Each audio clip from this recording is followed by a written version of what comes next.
Herkese merhabalar. Ben Mehmet. Aslında ben bir mühendisim. Bu kanal açmamın sebebi de hobilerimi yansıtabilmek, sizlerin de görmesini sağlamaktı. Yavaştan bir giriş yapacağız bugün. Basit bir tarifle geleceğim. Yapacağım tarif de zaten kremalı, mantarlı güzel bir makarna tarifi vermeyi planlıyorum. Umarım zaman içerisinde, sürecin içerisinde eğlenceli olacak tarifler de vereceğim. Yani planlarım açıkçası bu şekilde, bu yönde olacak.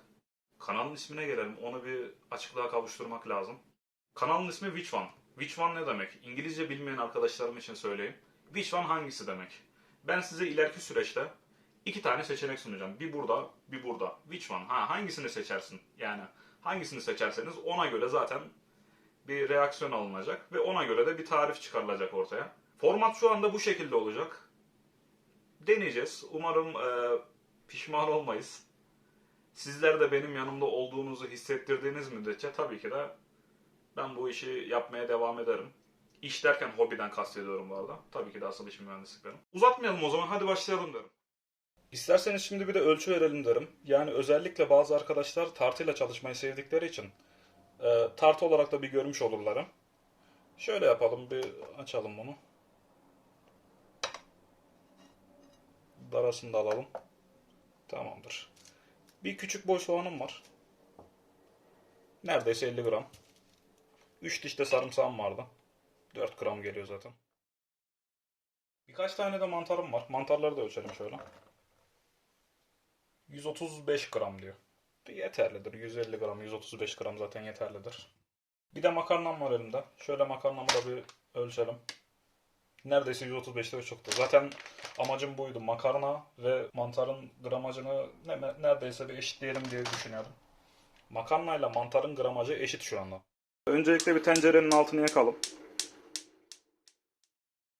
Kaynamış suyumuzu dökelim.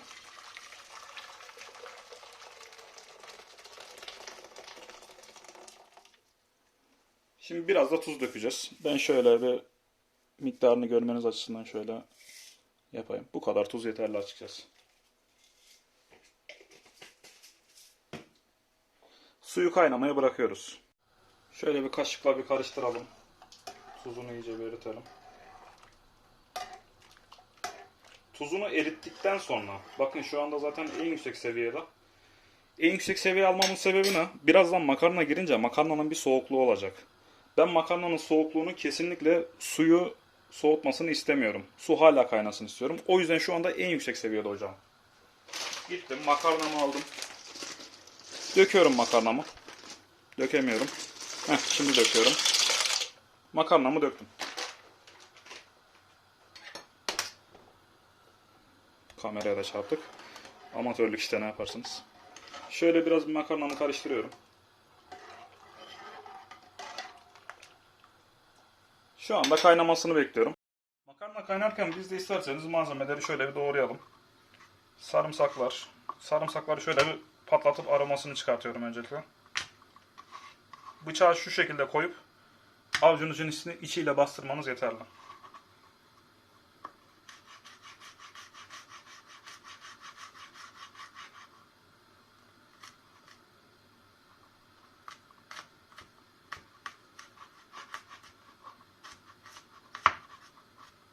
Şöyle daha da inceltebilirsiniz.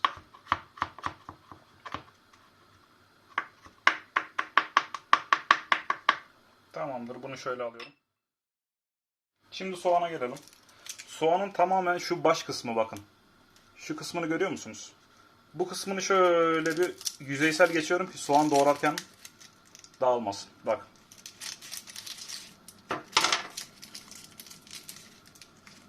Şu şekilde açıyorum.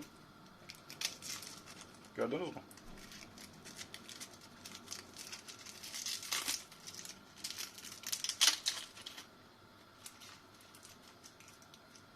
Video çekme konusunda biraz acemi olduğum için yani ileriki süreçlerde tabii ki de alışacağız ama şu anda biraz etrafı kirleterek çalışıyorum.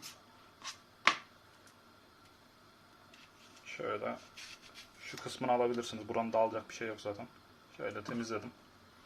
Başlıyorum doğramaya.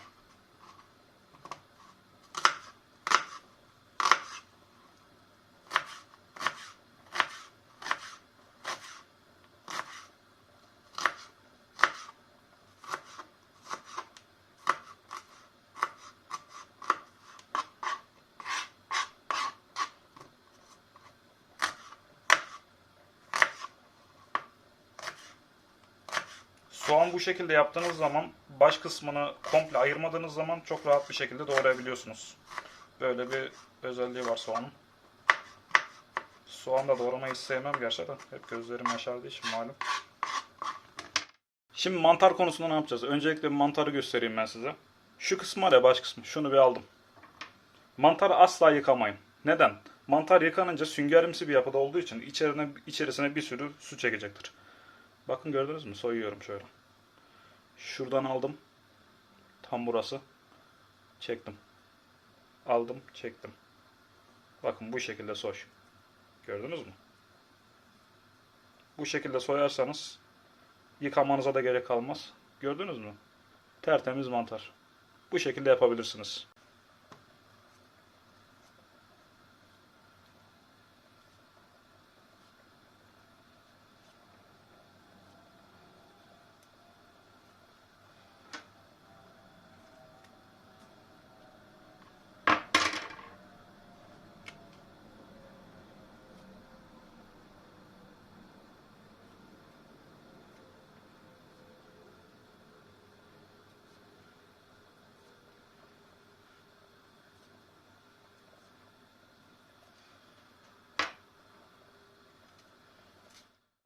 Burada da mantarlarımız var. Mantarları nasıl doğrayacağız?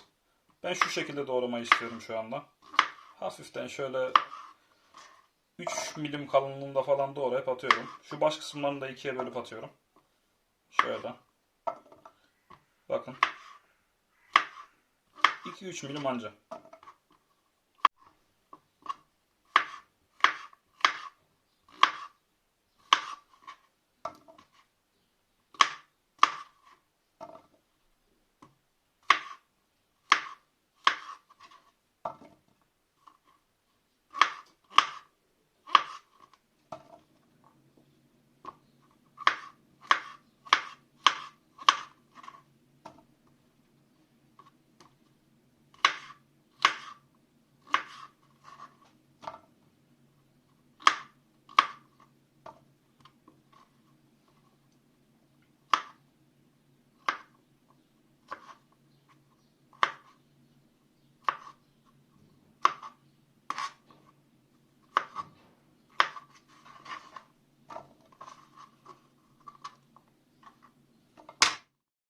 Makarnamız haşlandı. Yapmamız gereken şey şu anda onu süzmek. Makarnayı ne kadar haşladım? Ben tam tamına 8 dakika haşladım makarnamı.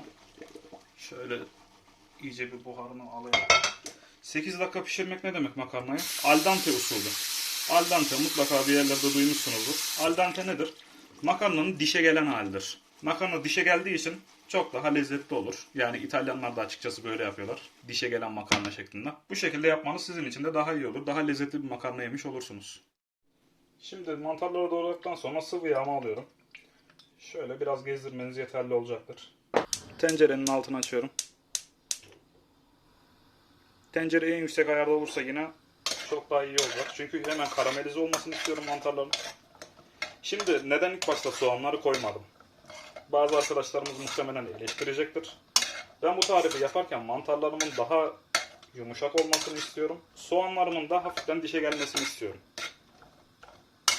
Yani bu benim damak zevkime göre. Siz isterseniz soğanı önce kavurun. Yani mutfakta siz varsanız şef de sizsiniz. Ben o yüzden genellikle bu şekilde yapıyorum diyelim.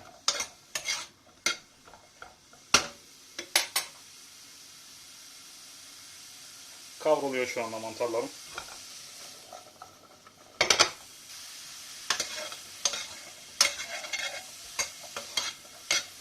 Mantar gördüğünüz gibi süngerimsi bir yapıda olduğu için tüm yağı çekti. Ha, isteyen bu raddede biraz daha yağ da atabilir. Yani yağlı seviyorsanız tabii ki de yağlı da yapabilirsiniz. Ama ben atmıyorum. Neden?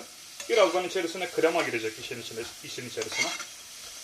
Krema gireceği için gerek görmüyorum şu anda. Zaten hafiften bir yağ var. Kavurmaya yetecektir o da.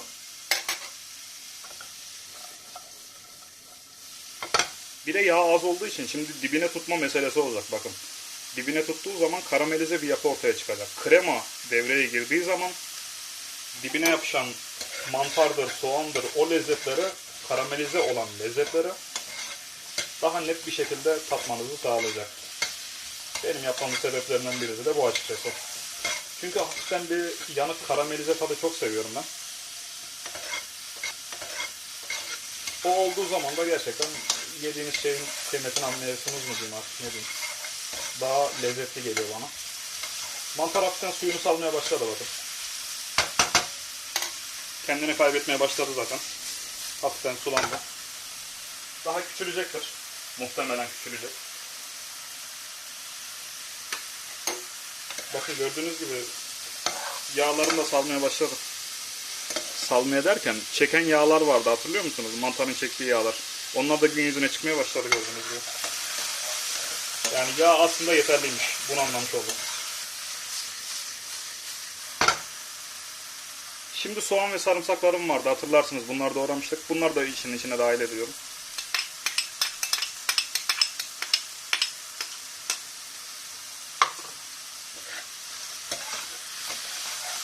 Çok güzel kokular gelmeye başladı bu arada. Gerçekten harika. Bakın bu gördüğünüz çevredeki kirler var ya, bunlar aslında hep karamelize olan şeylerin, mantardır, soğandır, onun lezzetlerinin bir patlaması olacak bunlar. Dibine yapışan şeyler. Şöyle göstereyim, gördünüz mü? Bunlar hep lezzet bombaları. Çok güzel lezzet ortaya çıkacak buradan, sıvıyla buluşunca. O yüzden şu anda devam ediyorum. Elimde bir bardağa yakın, bir su bardağına yakın kremam var. Hepsini de içine boca ediyorum.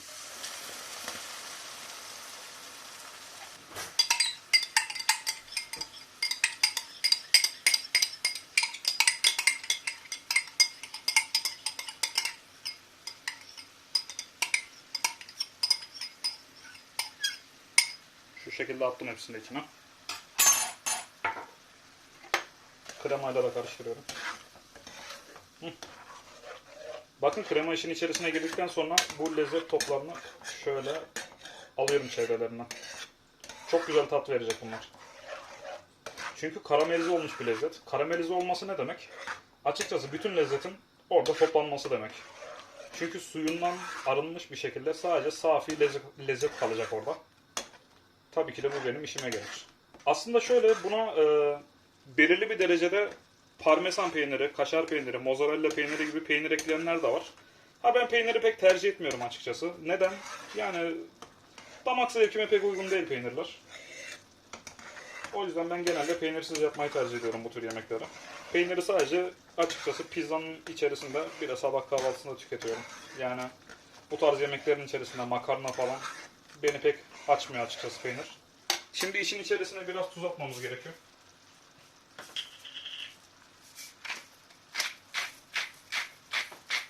Şöyle bir tuz gezdiriyorum.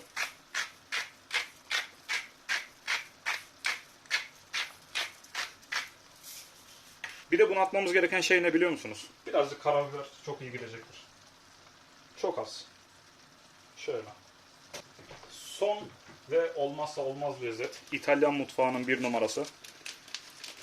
Fesleğen. 2 tutam kadar da fesleğen ekledim. Karıştırmaya başlıyorum. Fesleğen muazzam kokmaya başladı yalnız. Gerçekten çok güzel kokuyor. Gittim ve burada makarnam vardı, süzgeçten geçirilmiş. Bunu da ekledim. Karıştırmaya devam ediyorum.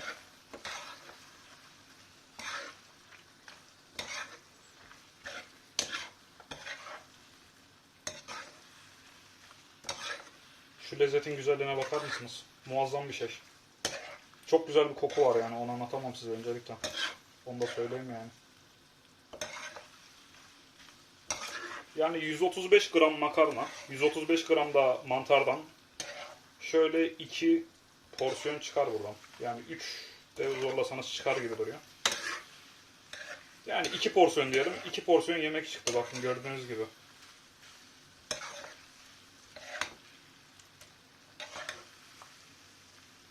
Gördünüz mü yapıyı?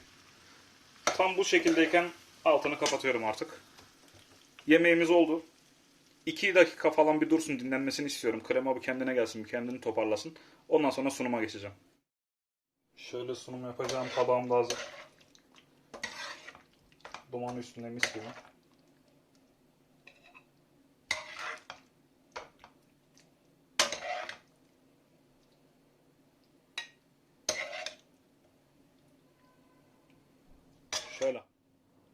Afiyet olsun.